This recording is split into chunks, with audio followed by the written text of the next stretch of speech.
Hi, this is section 11.1, and we're going to talk about probability. So probability means the chance of something happening. So probability can be a value between and including 0 and 1. So that means decimal values like 0.35, 0.55. Any value between 0, 1, and including 0 and 1. And that's why I have the equal signs with the less than sign. So X stands for probability. It can be a value that could equal 0, be between 0, or equal 1. And when I said between 0, I meant between 0 and 1. So the sample space. The sample space is the number of items defined. So for instance, if we were talking about the number of students in this class, our sample space would be 30. So in the next example, it says we have 8 marbles in a bag. So when it says something like that, then the sample space is 8. Another example is 1,250 people were surveyed. So that means the sample space is 1,250. For probability, the sample space, or I'm going to write this as SS, will be the denominator. So when we look at probability, we will get a fractional value or a decimal. So once again, if I have 1 over 3 or 1/3, that's a value between 0 and 1. So once again, your sample space will always be your denominator. So how do we find probability? We're going to place what you're interested in over the sample space. That gives you the probability that the event will occur. So we're going to do an example here. It says a multiple choice test has 8 different answer choices per question. And part A says if a student guesses, what is the probability that the student guesses the correct answer? Well, first of all, if there's 8 different choices, that means my sample space is 8. Then what we're interested in is the correct answer. And there's only one correct answer out of the 8. So the 1 is what I'm interested in. The denominator is the sample space, which is 8. So 1 divided by 8 is the probability that I will guess the correct answer. If I take a calculator and divide 1 by 8, I will get 0.125. That is also the probability that I will guess the correct answer. If you want to know the percentage, all you will do is take that decimal value and move the decimal 2 places to the right. I drew up here a little diagram. The D stands for decimal, the P stands for percent. If I'm moving from D to P, and remember D comes before P in the alphabet, so that's why D is on the left and P is on the right. To go from D to P, I have to move to the right 2 places. So if I wanted to know the percentage or the probability that I'm going to guess the correct answer, is going to be 12.5% because I take that point in front of the 125 and move it 2 places to the right. Part B says if a student is able to eliminate 2 of the 8 choices, what is the probability that he or she will guess the correct answer? Well, for starters, if I have 8 answer choices and I can get rid of 2, now my sample space is 6 because there's 6 answers left. And we're still interested in that one correct answer. So what we're interested in over the sample space looks like this. 1 correct answer over 6, which is my sample space. If they talk about an outcome is the probability that an event occurs. If they talk about an event, that is what we are interested in. So the notation here that you see up on the screen says a probability that the event equals the outcome. So I can write the probability that an event, like for instance, guessing the correct answer, will equal the outcome. In the case when we just did example B, it's 1/6 would be my outcome. And the probability of the E, the event, is guessing the correct answer. So let's look at the next example. A TV remote has keys for channels 0 through 9. Part A, if a key is selected at random, what is the probability that the key for channel 4 is pressed? So first of all, remember the probability of pressing A4 is my event, right? Because that's what I'm interested in, and I want to know what that outcome is. The sample space is 10, not 9, because remember channel 0 counts. So we have 0, 1, 2, 3, 4, 5, 6, 7, 8, 9. That's 10 keys. So my sample space is 10. We only have one key that has a 4 on it. So what I'm interested in is that pressing the 4 key, which is only one key, divided by my sample space, which is 10. So that's how I got 1/10. Part B, if a key is selected at random, what is the probability that a key for an even number channel is selected? So this time around, my event is pressing an even number, and my sample space is still 10. So I'm interested in those even numbers. Out of 0 through 9, my even numbers are 2, 4, 6, and 8. So I have 4 even numbers.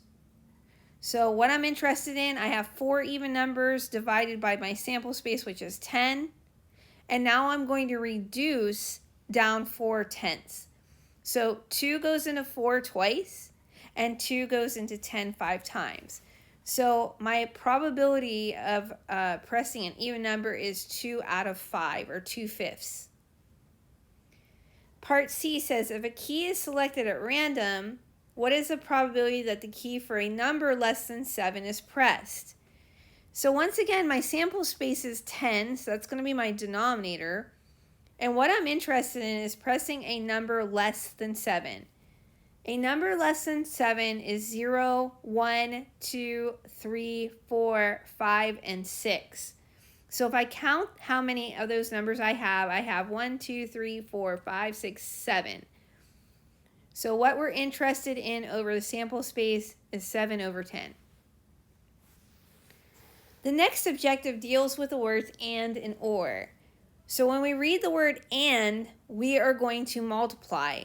When we read the word or with probability, we're going to need to add. The other thing we have to address is the words with replacement and without replacement. With replacement means that I take something out of my sample space and I place it back in. So my sample space will not change. So for instance, if I said, hey, I'm going to pull a card out of the deck, and then I'm going to have with replacement. So that means I'm going to put that card back into the deck. So my sample space does not change. I still have 52 cards. Without replacement means I take the card out, for instance, but I don't place it back in. So my sample space will decrease when this happens. So for instance, I have 52 cards. I let you pick one and you're holding on to it. And then I say, hey, draw another card out of the deck. Well, I only have 51 cards left if you kept the first one. So my sample space is now 51 after you took the card out. So once again, with replacement means I place whatever I took out back into the sample space, and without replacement means that I am keeping whatever it is and my sample space is decreasing. So let's look at an example with and. What is the probability that one would draw a jack and then a queen from a fair standard deck of cards without replacement? So without replacement means that when I take the jack out, I will not be placing the jack back into the deck. And means multiply. So what I have to do is my event is drawing a jack and then a queen. So I have the letter P standing for probability. And then I have a J standing for jack and queen. So I have to do these separately. Let's look at the jack first. What is the probability of drawing a jack?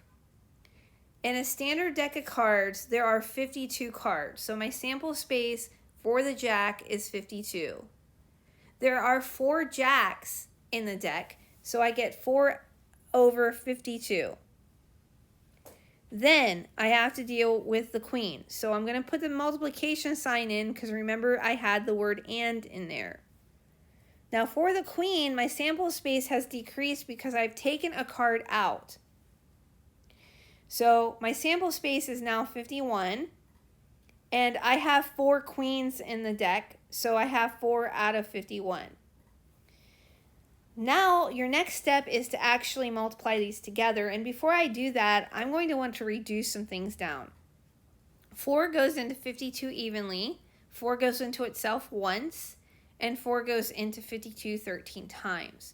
So 4 over 52 reduces down to 1 over 13.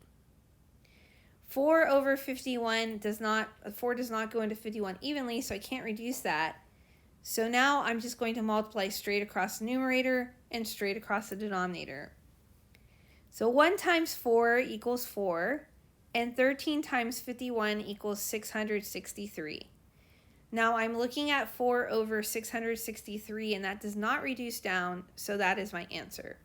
And by the way, I placed in your module some rules for figuring out if something's divisible. So it's called Divisibility Rules.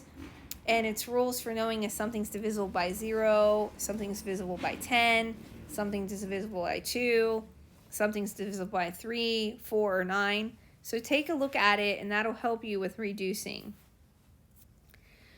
Let's look at an OR example. What is the probability of rolling a 2 or a 4 on a fair die? Okay, so a dice has 6 sides. The sides are 1, 2, 3, 4, 5, and 6, which I've drawn for you. So my sample space is 6. Now, I do not have without replacement on a die because I can't take a side off of a die. When I roll it, all the sides are there no matter what. So this is an example of with replacement, but not really because nothing's being replaced, okay? So my event is the probability of rolling a 2 or a 4. That's why I've written down P, and then in parentheses 2 or 4. I know the word or means to add. So I'm finding the probability of rolling a 2 plus the probability of rolling a 4.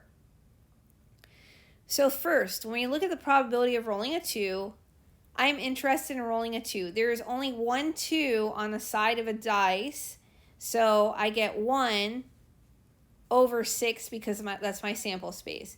So the probability of rolling a 2 is 1/6, plus the probability of rolling a 4, there's only 1 4 side on a dice. So I have one side that has a 4, so it's going to be 1 over my sample space, which is 6. Be careful with these, especially with the ORs, because you have to have a common denominator. If you don't know how to find a common denominator, go ahead and go to Khan Academy, Khan Academy on YouTube, and search under Khan Academy for finding a common denominator. So we see in this case, I have a common denominator. It is 6. So I keep the denominator as 6, and I add across the numerator. So I do 1 plus 1, which is 2. And then I have to reduce 2 over 6 because 2 goes into 6 evenly. So 2 goes into itself once, and 2 goes into 6 3 times. So the answer is 1 over 3, or 1/3. All right, so objective 3. Objective 3 talks about theoretical and empirical probability. So I'm going to tell you the difference between the two, and then we're going to talk about the law of large numbers. Theoretical probability is based off the law of large numbers. Theoretical probability is the classic, if I flip a coin, what's the probability of it coming up heads? It's 1/2. That's based off of the law of large numbers, which we're going to talk about in a minute. Empirical probability is the actual outcome of an experiment. So let's say you and I were sitting across from each other and we had a quarter.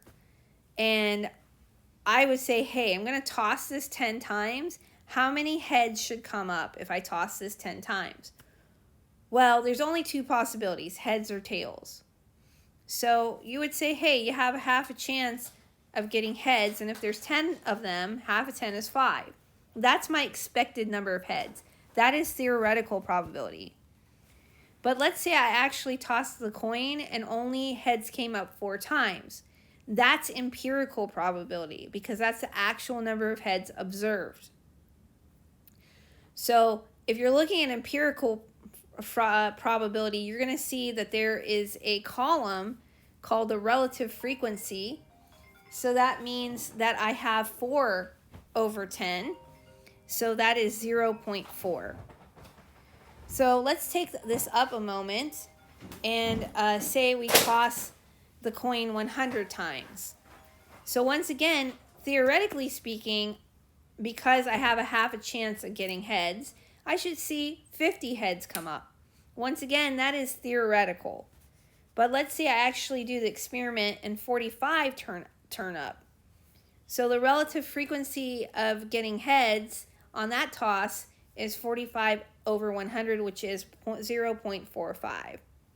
So let's move up and say we don't have anything better to do but flip coins, and we flip our coin 100,000 times. So once again, if we expect it to come up, it's going to be 50,000 times. That's theoretical. Empirical is the actual number of heads observed. So that's 49,770. So as we see, if we do larger and larger and larger sample sizes, we get closer and closer to theoretical probability. So the empirical will almost equal theoretical. So what is happening here?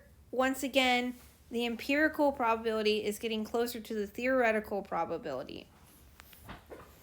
So objective 4 says probability that an event will or will not occur, and I'm going to actually make a video to go over the next portion of this because I feel like this is getting a little bit long. So that is objectives 1 through 3 of 11.1. So that'll be your first video.